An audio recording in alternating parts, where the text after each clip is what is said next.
let's get it started. You guys already know. We'll do SP action. We are into SCP-2640 Ghost Lights SP animation. I got it in my recommendation. We're gonna see it. I don't know anything about this SCP. This is gonna be new to me. You already know, reacting to Dr. Bob, fire YouTuber. He's almost towards 1 million subscribers. I'll be happy you guys go to the original description. Go to the description, the original video, and support him. I'll be happy giving 1 more subscriber. And let's get it started because, you know, this is almost 14 minutes long. I got things to do. Soon, hopefully next week, I'm about to start uploading other things here. Like my GPO videos, my Bloods foods, my other games that's now Roblox and all that. Soon. We're gonna see. Alright, let's get started though. Just a little further, is good. Your friend says. Yo, this kind of loud, my lie. They're leading your group. Hopefully not as that you all loud for you emerge guys. from the woods, your flashlight illuminates a tall chain-link fence with barbed wire strung across the top. Alright. How are you supposed to get over that? Another of your friends asks, and the group's leader has just the answer. They point their flashlight several yards down, where you see a large pine tree that has fallen. Guys, remember, if you are outside and you see this big fence with barbed wire and everything, there's a reason why there's barbed wire. They don't want you inside of there. Don't be stupid and go in. Over onto the fence, creating a bridge that you should be able to shimmy along to get over the barrier. This bootleg Scooby-Doo gang, bro. Take turns climbing over the top of the this. tree before dropping down on the other side of the tall fence. After dusting yourselves off, your group walks further into the clearing until you come to an old set of railroad tracks that are rusty and look like they haven't been used in some time. Alright. Well, one of your more incredulous friends asks, what's supposed to happen? The group's leader explains that if we're lucky, we'll see it. The funny thing, all these little voices that he do is him doing it. What? The ghost light. I think it's him. They go on to explain that on certain nights, a mysterious light will appear in this very clearing, my wandering God. the area around the railroad tracks. Oh, yo. What is it? I'm not saying nothing, but like... Your friend tells you that many years ago, look at maybe yourself. 100 You see or what you more, are? You should this be was once here. a bustling and busy stretch like, of railroad. Like One my night, 50% a Union black Pacific blood, like worker I'm came out to check a hell portion no of the be tracks there. I'm that telling were you, supposedly damaged. hell no. The worker went out into the night with his dim lantern. Hope you guys can he hear walked me. along the tracks until he just stopped talking. in this very clearing. He spotted what looked to be damage to one of the rails and bent down to examine it. No one knows why he didn't hear the train barreling towards him or hear its whistle cry out. Yeah, that's tough to die like this though. Going over the train track, tough. I know stories and everything when people survive and all that, but those people who survived that been run over and all that is missing, like, you know, limbs and everything. Out in the night, but the man would never hear anything again. As bam, the train took his head clean off. Oh hell no! With only his lantern to guide him in the night, the headless railway worker wanders this clearing, still searching for his missing head. That's a stupid story, one of your friends says. What should be real? This is SCP, but like what? Yo, what can oh, this is that in real life that is done, but like, and here, this universe right there. Oh hell no! I noticed an entire train. I don't know, but it's true. No, it isn't. As the two go back and forth, you suddenly notice something in the distance. Hey, look over there. Everyone follows the direction you're pointing and sees it. A dim ball of light hanging in the air. See? Your friend says. I told you it was true. He steps towards the ball. The way you stepping through, yo, why are you should be the first one running away, yo. Hell no, man. And as he does, he actually moves, drifting back at the same rate he comes forward, as if to maintain the exact same distance. When your friend takes a step back, the light moves just the same. Okay. Look, over there, you say. Another one. What's going on? Were these the ghosts of multiple headless rail workers, all searching for their missing craniums? This light is brighter than the other, though, and rather than maintaining a set distance from your group, it's slowly moving towards you. We got ads. You guys don't know about ads. I don't care what kind of ad it is. If I don't get paid a single penny, I'm not going to shoot the ad with all of you. We're going to skip it. But remember, guys, if you ever get one of my ads, watch the whole thing. Think of the support. Even though there should be no ads yet. So enjoy. Yeah, I'm talking to you. The one with the white shirt. Oh, I forgot to unmute. Okay, let's go back. All right. What do we do? One asks. I don't know. Run away! I've never dealt with a ghost before. The light continues to move towards your group, and no one knows what to do. Frozen in fear, you watch as the light passes straight through you. And your friends start to scream as it is absorbed into your chest. Their cries become muffled, though, sounding to you as if they're underwater. Your hearing isn't the only thing that feels that way. Your whole body suddenly feels as though you're submerged in liquid. You can't breathe, and you thrash at the air, trying to swim, but nothing is there. You scream and choke and fall to the ground, as the ball of light passes through you like you weren't even there, Okay. leaving you in the dirt, gasping for breath. That's trippy. Your friends rush over to That's help you very up, trippy. asking what happened, but there's no time to explain because two even bigger, brighter lights have Oh, appeared. hell nah. Not two big white balls. Hey, yo, pause. Stop. Yo, why am I watching? Terrified of what they might do to you, but before you can even think about running, a voice calls out from the darkness. Stop right there. The two big balls of light are headlights attached to the front of Too big, okay. a black SUV, Alright. and a pair of angry-looking armed guards have just gotten out of it. The last thing you hear is one of the men say, I can't believe we have to deal with this, before you feel the sting of a dart hitting your that's thigh, tough. and your vision goes black. Tranquilizer. You open your eyes to find that you're sitting in your own car with your group of friends. They And too forget appear to have been everything. asleep and are just waking. You're parked on the side of the road next to a thick forest of pine trees, and the sun is just starting to rise. What were we supposed to do again? One of your friends asks from the back seat. I don't remember, you say, but the sun's coming up. Let's get out of here. And you drive your group of friends back home with no memory of the previous night's events. This group of But teens... like, why is that? I'm confused. Like, are those actual goals and those, like, with the foundation, you know, like, I mean, it's there, like, though we know about this, but like nothing happened to him when it passed through him. It just, he felt like he was suffocating, you know, like in the ocean. Oh no, something like that. Like, I don't get it. Was quite lucky. What they thought was little more than an urban legend known as the Gurdon Lights was actually a mysterious and dangerous anomaly which the SCP Foundation knows much better as SCP-2640. But like, what makes it dangerous? SCP-2640 It's is a John's temporal people? anomaly that is found within a 5,000 square meter area near the town of Gurdon, Arkansas. I don't never go there then. area is Okay, densely covered I gotta with know pine it down. trees, with the only man-made object found within it being a set of railroad tracks that bisect the area. Of most interest within SCP-2640, though, are the strange entities that manifest inside. Designated as SCP-2640-1, these entities are floating balls of light that are capable of appearing alone or in groups. I can't no more cough. than 12 at once have ever been observed manifesting at the same time.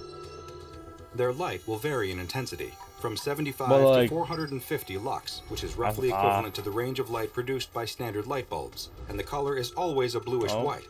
The lights will normally be seen to travel slowly within SCP-2640. Does it actually kill though? Observed moving quite quickly Hey, on okay.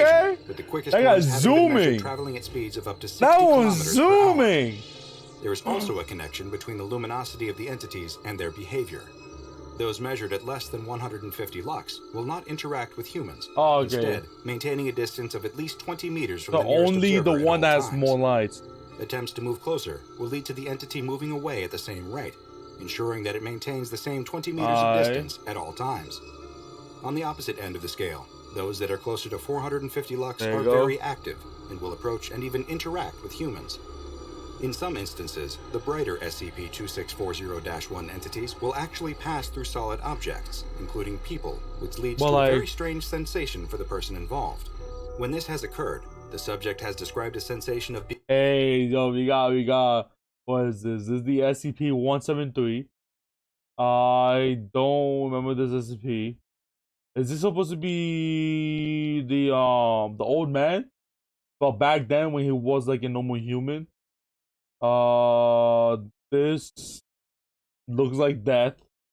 I can't see these over here. That looks like SCP-96. That's all I know. being suspended in liquid or floating in I a lied. That's the cop thingy. The looking worm. And this is the SCP that be on the sand. The sand something? swimming pool, despite Big there being boy. no outward physical changes to them. This feeling of being in water will start the moment a we stop pausing, 2640-1 entity makes contact with their body, and will cease once it is no longer touching them. The SCP-2640-1 what makes it entities really appear dangerous? bound to the SCP-2640 area, and any that approach the boundaries will slowly dim disappear? until they disappear completely. Big boy. In order to better understand the nature of SCP-2640, and specifically the 2640-1 entities found within, an expedition into the area using D-Class personnel was Of authorized. course, all D-Class. The three Class Ds that's a were big equipped with dude. special equipment capable of measuring the relative reality distortion in a given area, and told to follow along the railroad tracks that run within SCP-2640, with orders to report anything they experienced that was out of the ordinary. Alright. As they progressed deeper into SCP-2640, their equipment detected significant reality-distorting effects. And that's just what's as they gonna did, the the light. SCP-2640-1 entities began appearing. Despite being what quite makes it scared really of what dangerous? they perceived as ghosts, the Class D personnel were under strict orders not to run. The 2640-1 that was on the brighter end of the scale approached one of the D classes and passed through his body, leading him to experiencing the sensation of being underwater, and, since he was unable to swim, made him believe that he might drown. The entity passed harmlessly through him, and he was left with no lasting injuries, at least not any physical ones. After this test, and given the extremely high reality-distorting effects that were detected in the area, it was theorized by researcher Dr. Connors that SCP-2640 might be one of the strongest temporal anomalies on the planet. His report goes on to hypothesize that SCP-2640-1 are actually life forms from another time period that we can see visually due to this anomaly, yet cannot interact with, lest we cause irreparable damage to the time-space continuum. Dr. We gotta add. I do want to say some stuff though. So it said these are like things from like back then, like from the past, from the ocean, or like from another dimension, like these creatures. And he, like when it goes through you, you take its place for like a little bit second or something. I don't know. It's weird. Like what? Right now, I'm thinking it's Euclid. The rank. Oh, I forgot to unmute. There we go. We go back. All right. To the time-space continuum. Dr. Connors also noted that the area of SCP-2640 appeared to be slowly growing, and in order to prevent further spread, the installation of several Zyank Anastasicos constant temporal sinks, or exacts, was authorized. And it was a good thing that the exacts were installed, because there was soon an incident that would prove how necessary they are. In a debriefing after said event with Tony Hargrove, a Level 3 tech support staff, the SCP Foundation learned a horrifying reality about the true nature. There's like levels to everything, huh? Let me guess. The those lunch ladies and everything, they have levels too? Level 1 lunch lady, level 2, like, come on, man. P2640. Mr. Hargrove explained that he was sent into SCP-2640 in order to assess the damage to the Foundation assets after a major tornado had passed through the area. He explained that while power was still running to the site, one of the exacts had been damaged and needed to be replaced, so a maintenance team was sent to install a spare that was kept on site. As the maintenance team approached the area where the exacts was no longer functioning, they reported that there were numerous 2640-1 instances out, more than they had ever seen before, and a higher Is it because it's raining water? Concentration of the brighter instances than usual. Soon after they reported this, Hargrove lost contact with the maintenance team and decided to go investigate himself. As he entered the SCP-2640 area, he saw something that he had never seen before. There weren't just a few more instances of 2640-1s. Yeah, it's because it's raining. Than normal, but hundreds, maybe even thousands, floating all around him. There were so many that they lit up the sky to the point where he didn't even need a flashlight. Hargrove followed the same railroad tracks that the maintenance team had, and after walking several hundred meters, he spotted something in the mud next to the tracks. It was the replacement temporal sink that they were supposed to be installing, and there was blood on it. What? Don't tell me some of this could actually... He realized that there wasn't just blood on the machine, but it was everywhere, covering the ground all around him. Then he saw something else. An SCP-2640-1. Yeah, I knew it! That's what I say! Don't tell me they gonna be like, yo! That's no, hell no. Yo, I still think it's Euclid is one area is getting bigger, but it's gonna be Catcher. Near him, but different somehow. I can't remember how I... These lights... Oh, those fishes that are on the water, the dark area of the, like, you know, underwater in the ocean that has like the lights in this on its head. Those are what those things are. I'm guessing when it's raining, they will show their true form until it's not raining no more. I first saw it, he said. Right behind the orbs, there was this spot where the rain just wasn't. Like it was bending around some invisible mass, some great thing behind each orb.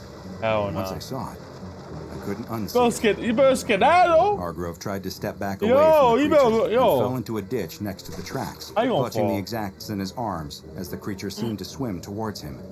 As he lay as still as he could in the ditch, he got the sense that this 2640-1 instance wasn't just randomly moving towards him. It was looking for him. As the void where the rain ceased to be swam over him through the air, he attempted to lie as still as he could, still holding tightly to the exacts. The SCP-2640-1 instance turned and circled over him, like a shark searching for its prey in a cloud of blood, before gliding away into the trees.